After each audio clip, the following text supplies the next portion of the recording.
विद्यार्थियों सादर नमस्कार। यूजीसी नेट हिंदी की परीक्षा के लिए हमने बहुत सारे वीडियो गोदान उपन्यास के ऊपर, कहानियों पर, कविताओं पर बनाकर डाल रखे हैं। आप विजिट कीजिए, सुनिए और समझने का प्रयास कीजिए। निश्चित रूप से आपको बहुत कुछ सीखने को मिलेगा और आपकी जो तमाम धारणाएं हैं उनमें एक नया विचार डेवलप होगा। सोचने समझने की शक्ति एक नए स्वरूप, एक नए आइडियाज के साथ जरूर मिलेगी आपको। चैनल पर विजिट कीजिए, लाइक कीजिए, सब्सक्राइब कीजिए, शेयर कीजिए और वीडियो हमेशा पूरा देखिए। सफलता प्राप्त करने के लिए शॉर्टकट का जो रास्ता है वो मुफीद रास्ता नहीं है। हमें धैर्य के साथ और मेहनत के साथ आगे बढ़ने की आवश्यकता है। हम लोग गोदान पर परिचर्चा कर रहे थे और इस बात पर बातचीत कर रहे थे कि जूनिया को जब दूसरा बच्चा होता है तो गोबर किस प्रकार से रोज उसे परेशान कर रहा था, और एक चूहिया नाम की जो बुढ़िया थी जो पड़ोस में रहती थी, वो किस प्रकार से जूनिया की हेल्प करती है और जूनिया समझी कि उस समय से बाहर निकलती है। और गोबर जिस मना स्थिति में चला जाता है उसको लगता है कि बस सारी दुनिया जैसे मेरी मुट्ठी में है, लेकिन उसे पता नहीं है कि मेरी औकात कुछ भी नहीं है। बच्चा होने वाला और उसके पास एक रुपया तक घर में नहीं है। उसे कुछ पता ही नहीं है कि जूनिया किस दर्द से गुजर रही है, किस पीड़ा से गुजर रही है और उसका क्या समाधान होना चाहिए। और मैं जूनिया को इस स्थिति में क्या मदद कर सकता हूँ, क्या हेल्प कर सकता हूँ। पिछला बच्चा तो माँ बाप के पास हुआ तो उसे कुछ चिंता नहीं थी, और यहाँ बच्चा आता है और वो तो मर ही जाता है। दूसरा, जब उसके घर में होता है तभी गोबर परवाह नहीं करता है, तो फिर गोबर ने परवाह ही क्या की उसकी कभी। और मैंने कहा ना कि अब क्या होता है कि गोबर का काम नहीं चल रहा था तो फैक्ट्री ज्वाइन कर लेता है, कौन सी गन्ने की मिल ज्वाइन कर लेता है, तो वहाँ दिन भर काम रहता है। और यहाँ इस में हड़ताल हो जाती है। हड़ताल होती है तो खुर्शीद सभापति और ओंकार नाथ जो बिजली के संपादक थे उनके उनमें सबसे आगे गोबर रहता है। जैसे गोबर को लगता है कि बहुत बड़ा नेता हो गया हूँ मैं, और इस नेतागिरी के चक्कर में उसकी जो हाल होती है, उसकी जो कुटाई होती है कि समझिए क्या क्या हो जाता है। चूहिया आकर के जब उसकी पत्नी को बच्चा होता है उसमें पूरी हेल्प कर रही है, लेकिन तब भी गोबर उसके साथ अच्छा व्यवहार नहीं करता है और उसको डांटता है, उसके बारे में हर तरह की बात बोलता है। और उसका बोलता है कि तू मेरे घर मत आया कर, तू मेरी पत्नी को इस प्रकार की बातें सिखाती है, इसलिए मेरी बीवी मेरी बातें नहीं सुनती है और मेरा घर तोड़ रही हो तुम, मुझे परेशान कर रही हो। जबकि वो महिला बेचारी इसकी हेल्प कर रही थी। और एक दिन तो मोहल्ले में पूरा झगड़ा हो जाता है, सारे लोग एकत्र हो जाते हैं, तब गोबर को ही डांटने लगते हैं कि इसका व्यवहार अपनी पत्नी के प्रति अच्छा नहीं है और जवानी के जोश में पागल हो रहा है और वास्तविकता को समझ नहीं रहा है।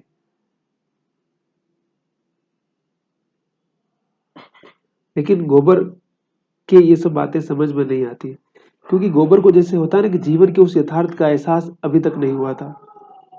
और जब गोबर को उस वास्तविकता का एहसास नहीं हुआ था, या उस वास्तविकता के साथ अपने आप को जब जोड़ता नहीं है वो, तो बहुत सारी चीजें इस प्रकार की हो जाती है।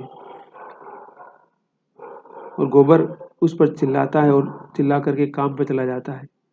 और मिल के अंदर बहुत असंतोष था, झगड़ा चल रहा था, स्ट्राइक चल रही थी, तो गोबर अपने आप को बहुत स्मार्ट समझ रहा था, और उस स्मार्टनेस का क्या परिणाम होता है गोबर को मालूम ही नहीं है।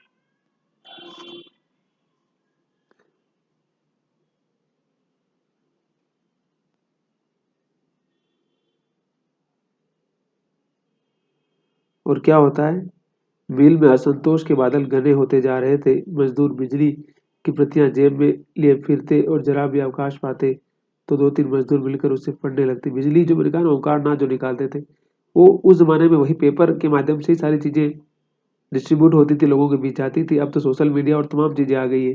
तो मीडिया की क्या बड़ी भूमिका होती है किसी भी चीज को लोगों तक पहुंचाने में। गांधी जी आपको पता है बहुत सारे अखबार निकालते थे, अम्बेडकर साहब बहुत सारे अखबार निकालते थे, लोहिया निकालते थे, जिन्ना जो बाद में पाकिस्तान बनाते हैं वो खुद बहुत सारे अखबार के संपादक थे। तो किस प्रकार से उस दौर के जो तमाम लोग थे वो मीडिया के साथ साथ कहते थे, उनको सब कुछ मैनेज करना होता था, समाज को भी, पढ़ाई लिखाई को भी, परिवार को भी, आंदोलन को भी, है ना। तो उनके कहते हैं ना, उनके सामने जिम्मेदारियां एक स्तर पर नहीं, बहुत सारे स्तरों पर काम करती थी। तो यहाँ पर भी जो संपादक साहब है, उनका इसलिए इम्पोर्टेंस है। और मैंने कहा ना कि हड़ताल होती और खन्ना का दिमाग खराब हो रहा था, लेकिन इन्होंने निश्चय किया कि जो पुराने मजदूर हैं उनको निकाल देंगे हम, जिसको आजकल बोलते हैं ना फायर करना, फायर कर देंगे और हम नए लोगों को भर्ती करेंगे, क्योंकि मजदूरों की तो कमी नहीं है और भी सस्ते दामों पर हमें लोग मिल जाएंगे। तो ये सारा प्रकोप या सारा कार्यक्रम चल रहा था और इसी बीच हड़ताल को रोकना या हड़ताली लोगों के साथ डील करना जैसे कोई एक बहुत बड़ा जोखिम था इन लोगों के साथ। ये लोग जोखिम को डील करने की कोशिश करते लेकिन डील नहीं कर पाते। देखिए इन्होंने कहा कि हड़ताली लोगों को देख करके शायद नए लोग कुछ नहीं करेंगे, लेकिन क्या होता है देखिए कि जो नए लोग आते हैं वो क्या थे, बहुत भूख, मैंने कहा ना कि बेरोजगारी की स्थिति तब भी बहुत खतरनाक खराब थी और आज भी उतनी ही खराब है। उससे भी आप अंदाज लगा सकते हैं कि चीजें कितनी भयावह और कितनी दर्दनाक होती है। और बेरोजगारी का जो दंश होता है आप सब लोग जानते होंगे अच्छी तरह से इस चीज को। उस समय में सरवाइव करना आदमी के लिए बहुत मुश्किल हो जाता है, चाहे स्त्री हो चाहे पुरुष हो। और एक तरफ लोग आपको न जाने क्या क्या बातें सुनाते हैं, वो अलग समस्या, और बाकी अलग समस्या है। उन सारी समस्याओं के दरमियान जब आप बहुत सारी चीजों को डील कर रहे होते हैं तो समझिए कि आदमी का मन स्थिति वैसे ही खराब हो जाता है। अब देखिए गोबर क्या था कि ये किस प्रकार से वहाँ झगड़ा हो जाता है अंदर।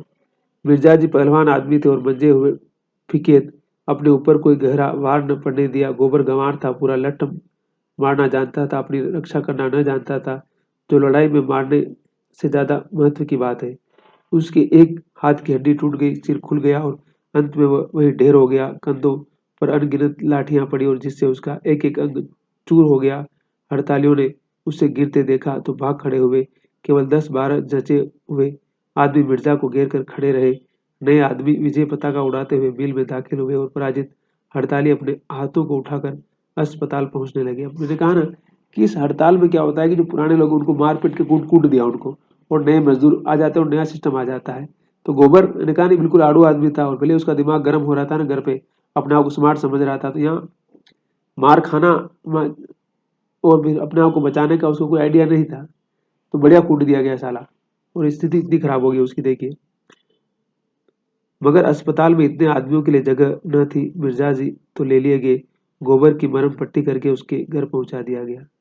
अब गोबर को असली ज्ञान अब प्राप्त होता है कि उसकी औकात क्या है। औकात तो 2 कौड़ी की नहीं है, घर में खाने का कुछ भी नहीं है, पत्नी को बच्चा हुआ उसके लिए कुछ भी नहीं, और बहुत बड़ा नेता फिर रहा था जाकर के मोबाइल में। तो ये हालत हो गई उसकी। जूनिया ने गोबर की वह निश्चेष्ट चेष्टाहीन लोथ देखी तो उसका नारित्व जाग उठा। मिस्त्री थी बेचारी, अरे तो पूरा इतना इसको इतना कूट दिया गया कि मतलब मर जाने वाला है। तो अब जूनिया को पता था कि मेरा इसके अलावा मेरा कोई सहारा भी तो नहीं है। और ये बात उसको हमेशा समझाने की कोशिश की उसने लखनऊ आने के बाद, लेकिन गोबर ने कभी इस चीज को समझने का प्रयास ही नहीं किया। यानी गोबर जिंदगी की जो वास्तविकता है जैसे उसको जानना ही नहीं चाह रहा था इससे पहले।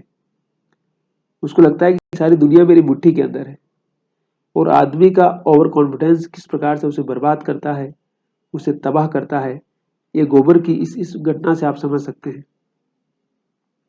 हड़ताल में चला गया लेकिन उसे पता नहीं था कि कुटाई हो जाएगी, तब मेरा इलाज करवाने वाला कौन है, और मेरी जेब में तो फूटी कौड़ी भी नहीं है भाई। और यही उसको समझना था, लेकिन इस चीज को उसने कभी समझा ही नहीं। और उसी का परिणाम होता है कि उसकी स्थिति, उसकी दशा और भी दुर्दशा में तब्दील हो जाती है। अब तक उसने उसे सबल के रूप में देखा था, जो उस पर शासन करता था, डांटता था, मारता था। आज वह अपंग था, निसहाय था, दयनीय था। दुनिया ने खाट पर झुककर आंसू भरी आंखों से गोबर को देखा और घर की दशा का ख्याल करके उसे गोबर पर एक ईर्ष्या में क्रोध आया। गोबर जानता था कि घर में एक पैसा नहीं है। वह यह भी जानता था कि कहीं से पैसा मिलने की आशा नहीं है। यह जानते हुए भी उसके बार बार समझाने पर भी उसने ये विपत्ति अपने ऊपर ली। जबकि मैंने कहा ना कि दुनिया उसको समझा रही थी बार बार, लेकिन गोबर किसकी सुनना, किसी की सुनना ही नहीं है हमें। अब जब आपको किसी की सुनना ही नहीं है तो फिर आप उसकी कीमत चुकाइए। कहा ना कि हर गलती की कीमत चुकानी पड़ती है इंसान को।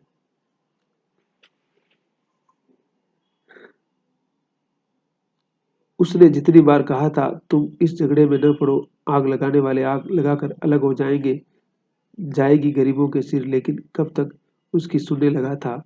वह तो उसकी बहरीन थी, मित्र तो वह लोग थे जो उस पर अब मजे से मोटरों में घूम रहे हैं। उस क्रोध में एक प्रकार की तुष्टि थी, जैसे हम उन बच्चों को कुर्सी से गिर पड़ते देखकर जो बार बार मना करने पर भी खड़े होने से बाज न आते थे, चिल्ला उठते हैं, अच्छा हुआ, बहुत अच्छा हुआ, तुम्हारा सिर क्यों न दो हो गया। लेकिन एक ही क्षण में गोबर का करुण क्रंदन सुनकर उसकी सारी संज्ञा सिहर उठी। व्यथा में डूबे हुए वह ये शब्द उसके मुंह से निकले, हाय हाय, सारी देह भुरकस हो गई, सबों को तनिक भी दया न आई। वह उसी तरह बड़ी देर तक गोबर का मुंह देखती रही। वह क्षीण होती हुई आशा से जीवन का कोई लक्षण पा लेना चाहती थी और प्रतिक्षण उसका धैर्य अस्त होने वाले सूर्य की भांति डूबता जाता था और भविष्य का अंधकार उसे अपने अंदर समेट लेता था, है ना। क्योंकि उसकी जिंदगी का वही सहारा था ना भाई। वो क्या करती, क्योंकि उसके आगे और पीछे, दाएं बाएं सब तरफ सिर्फ गोबर ही था। अगर उसे ही कुछ हो गया तो फिर वो किसके साथ और किसके द्वार जाकर अपना दर्द बखान करेगी। इस दुख की घड़ी में उसकी चिंता करने वाली सिर्फ एक ही महिला थी, चूहिया। वो बेचारी हमेशा उसकी मदद करती है हरदम, लेकिन गोबर ने कभी उसको भी रिस्पेक्ट नहीं दिया था। वो आ जाती और सुनती है कि बोली कि मैंने सुना और मैं दुकान से वापस तुम्हारे पास दौड़ती चली आई। जुनिया के रुके हुए आंसू उबल पड़े, कुछ बोल न सकी, भयभीत आंखों से चूहिया की ओर देखा, क्योंकि उसका सहारा कौन था परदेश में। चूहिया ने गोबर का मुंह देखा, उसकी छाती पर हाथ रखा और आश्वासन भरे स्वर में बोली, ये 4 दिन में अच्छे हो जाएंगे, घबरा मत। कुशल हुई, तेरा सुहाग बलवान था, कई आदमी उसी दंगे में मर गए, घर में कुछ रुपए पैसे हैं। देखिए उसको पता था रुपए पैसे कहाँ है, लेकिन बुढ़िया उसको मतलब उसको भरोसा दिलाती है, उसको उसके मन को मजबूत करती है कि तू चिंता मत कर, ठीक हो जाएगा। जूनिया ने लज्जा से सिर हिला दिया, मैं लाए देती हूँ, थोड़ा सा दूध लाकर गर्म कर ले। जूनिया ने उसकी पांव पकड़कर कहा, दीदी तुम ही मेरी माता हो, मेरा दूसरा कोई नहीं है। जाड़ों की उदास संध्या आज और उसी उदास मालूम हो रही थी। जूनिया ने चूल्हा जलाया और दूध उबालने लगी। चूहिया बरामदे में बच्चे को लिए खिला रही थी। सहसा जूनिया भारी काष्ठ से बोली, मैं बड़ी अभागी हूँ दीदी, मेरे मन में ऐसा आ रहा है जैसे मेरे ही कारण इनकी यह दशा हुई। चीख उठता है, तब तक दुखी होता ही है, फिर गालियां भी निकलती है, शराब भी निकलता है, कौन जाने मेरी गलती हो।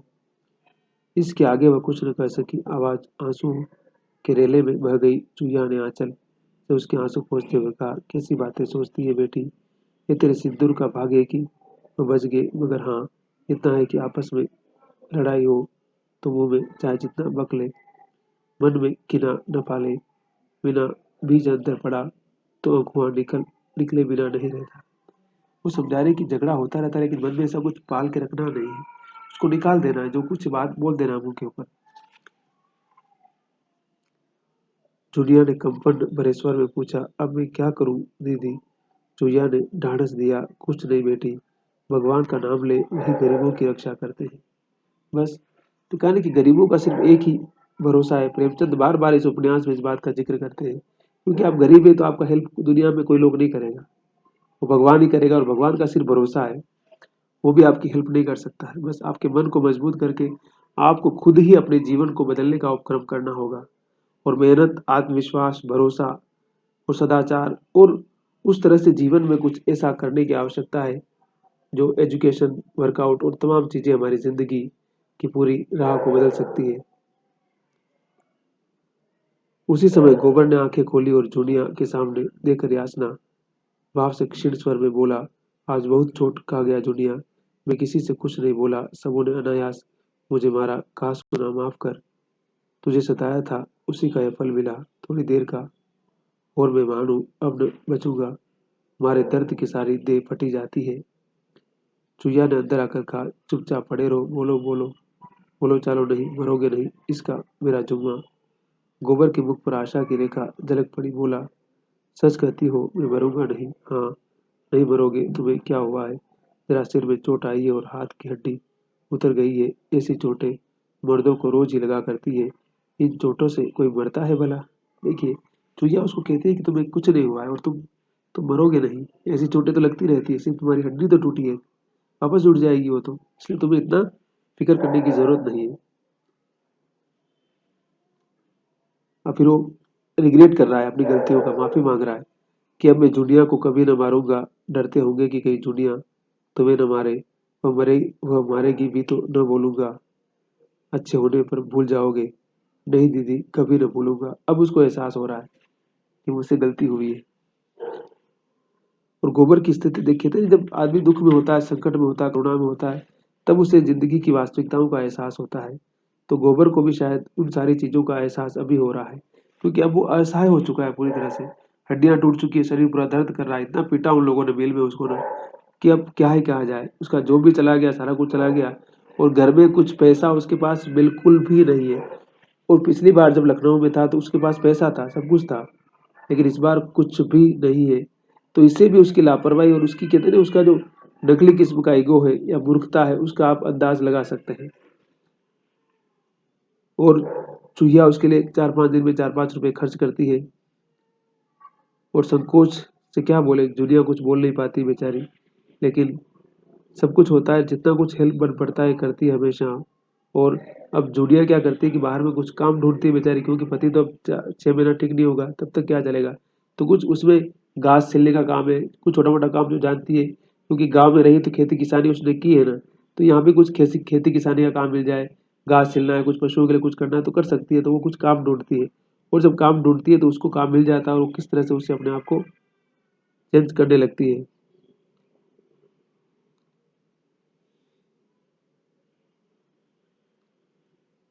वह प्रातःकाल गोबर को हाथ मुंह धुलाकर और बच्चे को उसे सौंपकर घास छिलने निकल जाती, और तीसरे पहर तक भूखी प्यासी घास छिलती रहती, फिर उसे मंडी में ले जाकर बेचती और शाम को घर आती। अब उस वो भी काम करने लगी, क्योंकि देखिए मजबूरी इंसान से क्या नहीं करवाती है, वही वाली बात है। रात को भी वह गोबर की नींद सोती और गोबर की नींद जागती, बस कहाँ सोना और कहाँ जगना था उसको।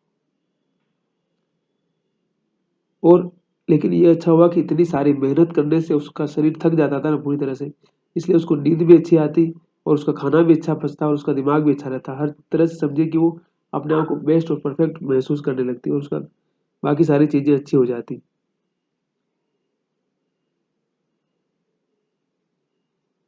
और लोगों से मुलाकात होती, मस्ती करना, बातचीत करना, एक होता ना कि किस प्रकार से गेट टुगेदर होता, लोगों से, नए लोगों से मिलना, बातचीत करना, बाहर की हवा खाना, तो उससे हमारा फिजिकल और मेंटल कहते हैं ना बहुत सारा चेंज हो जाता।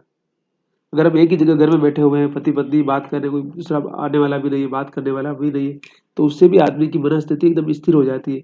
लेकिन जैसे बाहर निकलता है, पब्लिक में जाता है, तरह तरह के लोगों से मिलता है, काम करता है, मेहनत करता है, तो उससे एक आदमी का शरीर और मन दोनों ही बदलता है। उसमें बहुत सारी चीजें अपने आप बदल जाती है, उसमें बहुत सारी चीजों में परिवर्तन हो जाता है। जीवन की सार्थकता में अपनों के कठिन से कठिन त्याग में और स्वाधीन सेवा में जो उल्लास है, उसकी ज्योति एक एक अंग पर चमकती रहती। बच्चा अपने पैरों पर खड़ा होकर जिसे तालियां बजा बजा कर खुश होता, उसी का वह अनुभव कर रही थी, मानो उसके प्राणों में आनंद का कोई सोता खुल गया हो। और मन स्वस्थ हो तो देह कैसे अस्वस्थ हो, उस एक महीने में जैसे उसका कायाकल्प हो गया। अब देखिए जूनिया का जैसे लगता है कि पूरा कायाकल्प हो जाता है, और वो कितने काम करने लगती है। मतलब फिजिकल वर्कआउट कितना जरूरी है, और उसी से पैसा मिलेगा, सारी चीजें आएगी, तो आदमी का शरीर, मन और वेल्थ किस प्रकार से उसका संपूर्ण कलेवर चेंज कर देती है, उसकी मनस्थिति, उसकी जिंदगी की जो लाइन है, उसमें कितना कुछ परिवर्तन उसमें उससे हो जाता है। बस उसके अंगों में शिथिलता नहीं, चपलता है, चलक है, सुकुमारता है, मुख पर पीलापन नहीं रहा, खून की गुलाबी चमक है। उसका यौवन जो बंद कोठरी में पड़े पड़े अपमान और कलह से कुंठित हो गया था, वह मानो ताजी हवा और प्रकाश पाकर लहलहा उठा है। अब उसे किसी बात पर क्रोध नहीं आता। बच्चे के जरा सा रोने पर तो वह जुझला उठती थी, अब जैसे उसके धैर्य और प्रेम का अंत ही न था। देखिए मतलब इसलिए बाहर की दुनिया से इंसान का रूबरू होना कितना जरूरी है। जहां पहले वो घर में थी तो उसका शरीर ठप था, अब बाहर जा रही तो पूरा चेहरा, मन, उसकी हर तरह की मतलब पूरा कहते हैं ना, पूरा ट्रांसफॉर्मेशन हो गया, पूरा कायाकल्प हो गया उसका जोनिया का। इसके खिलाफ गोबर अच्छा हो जाने पर भी कुछ उदास रहता था। जब हम अपने किसी परिजन पर अत्याचार करते हैं और जब विपत्ति आ पड़ने पर हमें इतनी शक्ति आ जाती है कि उसकी तीव्र व्यथा का अनुभव करें, तो उससे हमारी आत्मा में जागृति का उदय हो जाता है और हम उस बेजा व्यवहार का प्रायश्चित करने के लिए तैयार हो जाते हैं। गोबर उसी प्रायश्चित के लिए व्याकुल हो रहा था। अब उसके जीवन का रूप बिल्कुल दूसरा होगा, जिसमें कटुता की जगह मृदुता होगी, अभिमान की जगह नम्रता। उसे अब ज्ञात हुआ कि सेवा करने का अवसर बड़े सौभाग्य से मिलता है और वह इस अवसर को कभी न भूलेगा। तो देखिए, अब उसे एहसास हुआ कि नम्रता का क्या महत्व है ना? और घमंड हमें कितना कहाँ से कहाँ पहुंचा सकता है, और कटुता और मृदुता और मिठास में कितना अंतर है ना? वो कहते हैं ना कि ठोकरें इंसान को चलना सिखाती है, तो इंसान को ठोकर लगना बहुत जरूरी है। असफलताएं किस प्रकार से हमें सफल होने के आइडियाज देती है। असफल होने का मतलब हमें गिव अप नहीं करना, मैदान छोड़ के भागना नहीं है। असफलता से सीख करके हम आगे बढ़ना है। उसी तरह से जीवन की जो परेशानियां हैं, जीवन की जो ठोकरें हैं ना, वो भी हमें बहुत सारे लेसन सिखाती है। तो उन चीजों से हमें ठीक सीखना है लगातार। अगर हम उन सारी चीजों से कुछ न कुछ सीखेंगे, अपने ज्ञान को बढ़ाएंगे, तो निश्चित रूप से हमारे जीवन में और हमारी सोच में परिवर्तन आएगा और हम कहते हैं कि उस जीवन की वास्तविकता से, जमीनी स्थिति से अपने आप को रूबरू कर पाएंगे। गोबर को शायद अब इन सारी चीजों का एहसास हो रहा है। अब वो प्रायश्चित कर रहा है क्योंकि वो खाट में पड़ा हुआ है, वो हिल डुल नहीं सकता, अब दूसरों के आश्रित हो गया है। इसलिए वो अपनी पत्नी जूलिया के साथ बहुत माफी मांगना चाहता है, अपना प्रायश्चित करना चाहता है, अपने आप को पूरा बदलना चाहता है ना? तो इसलिए कहते हैं कि इंसान को ठोकर लगना बहुत जरूरी है और असफल होना, फेल होना बहुत जरूरी है। फेलियर जो हमें सिखाता है, शायद सक्सेस कभी नहीं सिखा सकता। कहते हैं ना कि जिस इंसान ने घाट घाट का पानी पिया होता है ना, वो बहुत होशियार होता है, उसे जीवन के बहुत सारे अनुभव होते हैं। जिसने बहुत सारी ठोकरें खाई होती है ना, जो जमीन से उठता है ना, उसे जीवन की वास्तविकताओं का एहसास एहसास होता है। वो कभी घमंड नहीं करेगा, वो कभी किसी से कटुता से बात नहीं करेगा, वो हमेशा हम्बलनेस के साथ चीजों को डील करेगा, क्योंकि उसे पता है कि जिंदगी की वास्तविकता क्या है। तो गोबर को भी आज इस बात का एहसास हुआ और इंसान को इस बात का एहसास होना बहुत जरूरी है। उसके पिता हमेशा उसको समझाते थे, होरी, लेकिन उनकी बात कभी नहीं मानी। माँ की बात भी कभी नहीं मानी उसने, और उसका घमंड इतना आसमान पर चला गया, उसको लगता है कि सारी दुनिया, मैं तो सब कुछ जानता हूँ और मेरे माँ बाप बहुत पुराने हैं, उन्हें कुछ पता नहीं है। जबकि अगर ये ज्ञान उसको उस समय होता ना, तो शायद माँ बाप के साथ अच्छे से डील करता और उतना झगड़ा भी नहीं होता उनके साथ में। लेकिन उसमें उसे ठोकर नहीं लगी थी। कुछ पैसा कमा लिया था उसने, तो उसको लगा कि बस दुनिया मुट्ठी में है भाई, बाकी सब तो मूर्ख है, मैं ही तो अकेला समझदार हूँ। बस यहीं पर आदमी का पतन शुरू हो जाता है। और गोबर के साथ भी कुछ ऐसा ही हुआ था। अगर गोबर ये बात उस समय समझ जाता और पिता के साथ में विनम्र होकर के, माँ के साथ विनम्र होकर आता, तो जूलिया भी वापस जा सकती थी और घर से भी कोई आ सकता था और काम बन जाता। नहीं तो फिर गर्भवती हुई जूलिया तो वापस घर भी भेज सकता था उन्हें। लेकिन इसको तो लगा कि बस सारी दुनिया मेरे कंट्रोल में भाई।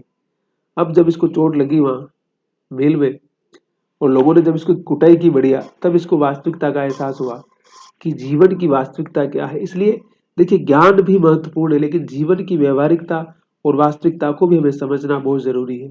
शायद इन सारी चीजों की मेरे अंदर भी बहुत सारी कमियां हैं, तो मैं भी कई बार रिग्रेट करता हूँ और अपने आप को परफेक्ट करने की कोशिश करता हूँ। इसलिए हम्बलनेस के साथ अपनी गलती को स्वीकार करना बहुत बड़ी बात है। हमें स्वीकार कर लेनी चाहिए। अगर हम स्वीकार करेंगे तो उसको सही भी कर सकते हैं और उससे बाहर आने का भी रास्ता बनता है। अगर हम उस गलती को स्वीकार नहीं करेंगे ना, तो फिर हम कहते हैं उस गलती के बोझ तले हमेशा घूमते रहेंगे। तो बस यही बात है। वीडियो पूरा देखिए, सुनिए, समझिए और अपना राय दीजिए और लाइक कीजिए, शेयर कीजिए। और मैंने कहा ना कि बहुत सारे वीडियो बना के रखे हैं मैंने। आप प्लीज़ जब भी समय मिलता है, आपकी रुचि के हिसाब से देखिए और लाइक करना है, सब्सक्राइब करना है। ठीक, बहुत बहुत शुक्रिया, अपना ख्याल रखिए और नमस्कार, आदाब, प्रणाम, गुड इवनिंग, गुड नाइट।